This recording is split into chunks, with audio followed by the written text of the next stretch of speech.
오늘은 2월 14일 사무엘상 13장 1절부터 12절까지입니다. 1절부터 읽어볼게요. 사울이 왕이 될 때에 40세라. 그가 이스라엘을 다스린 지 2년에 이스라엘 사람 3,000명을 택하여 그 중에서 2,000명은 자기와 함께 믹마스와 베델산에 있게 하고 1,000명은 요나단과 함께 베냐민 기브아에 있게 하고 남은 백성은 각기 장막으로 보내니라. 요나단이 게바에 있는 블레셋 사람이 수비대를 치매 블레셋 사람이 이를 들은지라.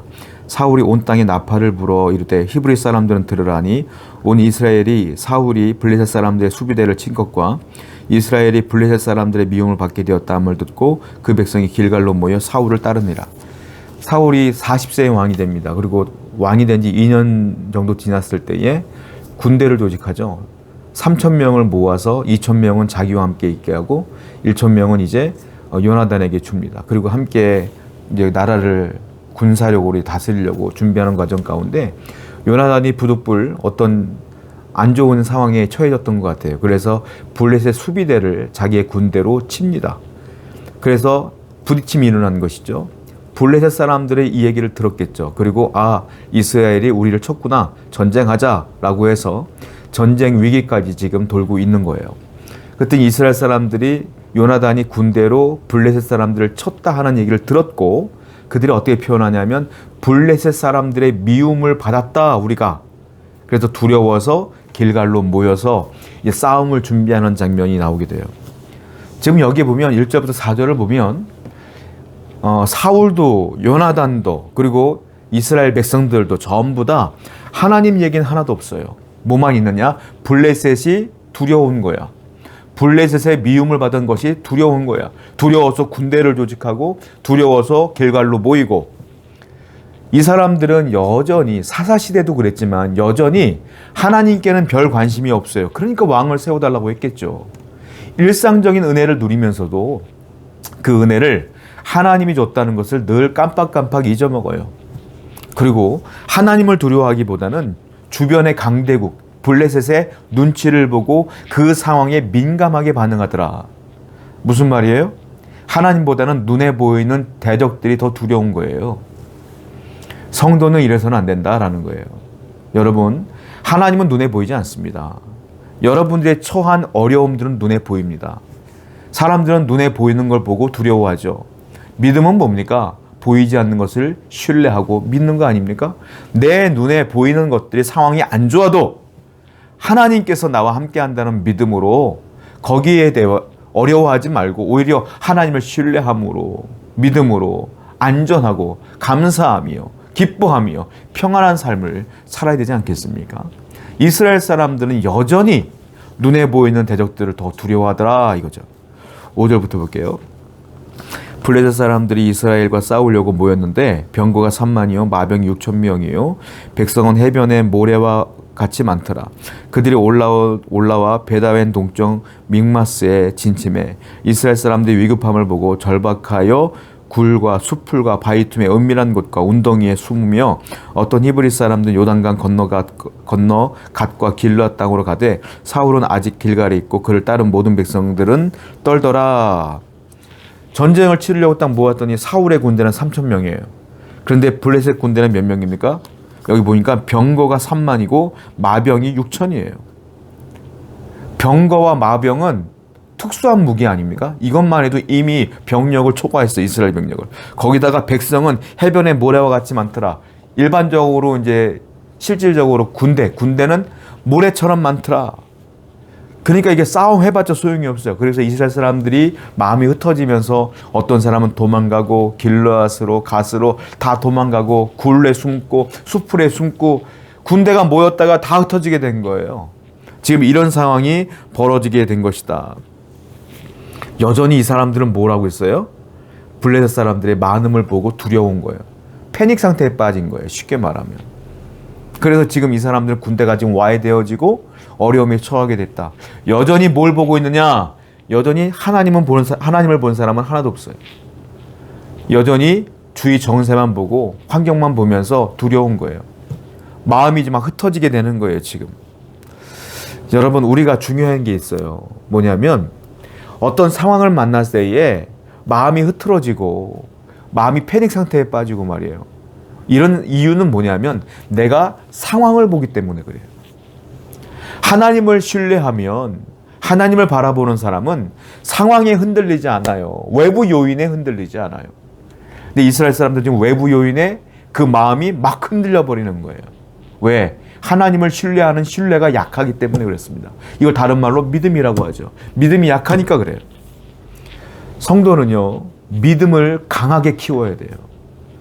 어떤 어려움이 있어도 상황이 흔들리지 아니하고 하나님을 신뢰하는 굳건한 믿음만 있으면 여러분들은 어떠한 상황에서도 분명히 이길 수 있습니다. 하나님이 이기게 해주십니다. 오늘도 어려움에 처했다면 상황을 보지 마시고 그 상황을 주관하고 계시는 하나님을 보실 줄로 믿습니다. 그래야 승리한다라는 거예요. 9절입니다. 사울이 이르되 번제와 8절 읽겠습니다. 사울은 사무엘이 정한 기한대로 이레 동안을 기다렸으나 사무엘이 길갈로 오지 아니하며 백성이 사울에게서 흩어진지라. 자, 이스라엘은 전통이 있는데요. 전쟁을 치르기 전에 먼저 하나님께 제사를 지내고 전쟁을 치러야 되는 겁니다. 사울이 제사를 지낼 수 있는 사람은 사무엘이기 때문에 사무엘을 기다리는 거예요. 사무엘을 통해서 얘기했더니 사무엘이 일주일 동안만 기다려달라, 내가 올라가겠다라고 연락이 온 것 같아요. 여기 보니까 정한 기한대로 이레 동안을 기다렸다 이렇게 표현되고 있거든요. 사무엘이 거기 길갈에 거하고 있지 않았던 것이죠. 사무엘이 있던 곳에서부터 이제 7일 동안 7일 만에 오기를 기다리고 있는 거예요. 왜? 사무엘이 제사를 지내고 전쟁을 치러야 되기 때문에 그렇습니다. 아무리 기다려도 7일이 지났는데도 사무엘이 오지 않는 거예요. 왜? 사무엘은 나이가 많아요. 걸음걸이가 빠르지 않아요. 그러니까 시간이 좀 지체된 것 같습니다. 그랬더니 백성들이 왜 사무엘 안 와요? 라고 사무엘에게 따져 물으면서 두렵고 불안하니까 자꾸 길갈에 떠나는 사람들이 생겨나는 거예요. 도망가는 사람들이 생겨나는 거예요. 그러니까 사울이 마음이 급해요. 이렇게 계속 시간이 흐르면 군대가 와야 되고 다 떠나고 이스라엘은 멸망할 것 같은 거예요. 자기도 죽을 것 같은 거예요. 그래서 어떻게 합니까? 이 사람이 두려움 가운데 있는 이 상황 가운데 구절을 보게 되면 사울이 제사를 지내버리죠. 자기 스스로. 여러분, 지금 사울도 두렵고요. 백성들도 두려워요. 왜 그래요? 계속 똑같은 이야기를 하고 있어요. 아니, 하나님께 예배하려고 제단에 딱 모여 있음에도 불구하고 여전히 불안한 거야. 사무엘이 안 오니까. 계속 불안한 거야. 그 마음에 하나님이 없으면 계속 불안해. 하나님을 믿지 않으면 계속 불안해. 여러분 마음 가운데 두려움을 제거하셔야 돼요. 그 두려움은 믿음으로만 이겨요. 하나님을 신뢰하는 믿음으로만 이길 수 있어요. 내가 두려우면 내가 갖고 있는 믿음보다 세상을 두려워하는 두려움이 더 크구나 라는 걸 깨달아 하셔야 돼요. 아무리 세상이 어려워도 내가 두렵지 않는 것은 아무리 두려운 상황보다도 하나님을 믿는 믿음이 더 크기 때문에 내가 두렵지 않은 거거든요. 두렵습니까? 믿음을 키우셔야 돼요. 더 믿음을 키우셔야 돼요. 사울과 백성은 두려운 거예요. 9절 볼게요. 사울이 이르되 번제와 화목제물을 이리로 가져오라 하고 번제를 드렸더니 그가 두려운 가운데에 번제를 드려버려요. 하나님의 도우심을 요청하기 위해 제사를 지내는 거 아닙니까? 그러면 하나님의 방법으로 제사를 지내야 되는 거예요. 그렇죠? 그런데 사울은 하나님의 도움을 구하면서도 자기의 방법으로 하나님께 제사를 지냈어. 제사는 사무엘이 드려야 되는 거예요. 그런데 자기의 방법으로 드렸어요. 요구하는 건 있어. 필요로 하는 건 있어. 근데 내 방법대로야. 복을 받으려면 하나님의 방법대로 구해야 돼요.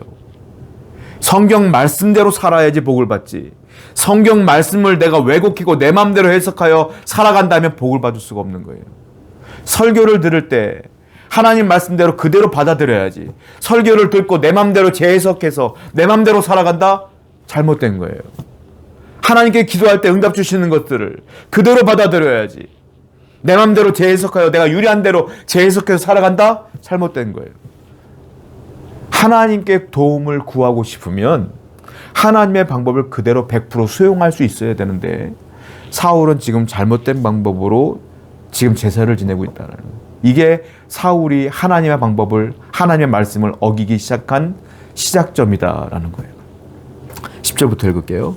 번제 드리기를 마치자 사무엘이 온지라 사무엘이 나가 맞으며 무난함에 사무엘이 이르되 왕이 행하신 것이 무엇이냐니 사울이 이르되 백성은 내게서 흩어지고 당신은 정한 날에 오지 아니하고 블레셋 사람은 믹마스에 모였음을 내가 보았으므로 이에 내가 이르기를 블레셋 사람들이 나를 치러 길가로 내려오겠거늘 내가 여호와께 은혜를 간구하지 못하였다 하고 부득이하여 번제를 드렸나이다 하니라. 딱 번제를 사울이 끝내자마자 사무엘이 도착을 했어요. 그리고 깜짝 놀래요. 왕이요, 뭐 하는 짓입니까? 그리고 사울은 변명을 합니다. 생각해 보세요. 당신이요, 약속한 7일 안에 들어오지 못했잖아요. 근데 그 안에 백성들은 두려워서 다 흩어져 있습니다. 아니, 블레셋 사람들은 요 앞에 믹마스에 있는데 이 길가로 내려와 버리면 우리 다 죽는 거 아니에요? 그래서 내가 부득이하게 이렇게 할 수밖에 없었던 것입니다. 라고 자기를 포장하고 합리화하고 그리고 모든 이 문제들을 사무엘 때문이라고 원망하는 장면들이 나오게 돼요. 여러분, 전쟁의 승패는 하나님께 있음을 사무엘도 알고 사울도 알고 이스라엘 백성도 알아요. 하나님께 달려 있잖아요. 그런데 하나님께 달려 있으면 아니 사무엘이 조금 늦게 오더라도 하나님께서 전쟁을 일으키지 않도록 하나님 막으실 거 아니야. 그것도 믿어야지. 근데 사무엘은 말로는 믿는다고 말하면서 행동은 초조하고 불안하고 두려웠고 믿지 못하는 장면들이 나오게 되는 것이죠. 그리고 모든 것들은 다 원망하고 내 책임은 아니라는 거예요. 믿음은 모든 잘못은 내 책임입니다라고 하는 게 믿음이에요. 그리고 그래야 회개가 나오지. 내 책임이 아닙니다라고 하는 사람은 어떻게 회개할 수 있겠어요? 사무엘은 모든 잘못은 자기는 없다는 거예요. 이 말은 무슨 말이냐? 죄를 져놓고서도 회개하지 않는 사울의 모습이에요. 성도 여러분, 우리의 모든 잘못된 것들은 다 내 책임이지 다른 사람 책임 아니에요. 저 사람 때문에 죄를 졌어요? 아니에요. 나 때문에 죄를 진 거야. 내 죄를 인정할 수 있어야 되고요. 내 죄를 인정하는 사람이 회개하는 겁니다. 사울처럼 이와 같이 남에게 핑계대고 원망하고 책임을 전가하는 어리석음을 범치 말고 하나님께서 이 전쟁을 치러야 이긴다는 확신이 있으면 끝까지 기다릴 수 있어야 돼요. 믿음은 그러므로 기다림이며 인내예요. 인내. 왜? 하나님의 때를 계속 기다리는 겁니다. 오늘도 믿음이 있으면 기다릴 수 있는 인내까지도 갖고 하나님께 나아가는 여러분 되기를 축원드립니다. 기도하겠습니다. 믿음은 인내입니다. 믿음은 기다림입니다. 하나님, 세상에 보이는 것을 두려워하지 아니하며 보이지 않는 하나님을 끝까지 의지하며 신뢰하는 성도가 되게 하여 주옵소서. 예수님의 이름으로 기도드렸습니다. 아멘.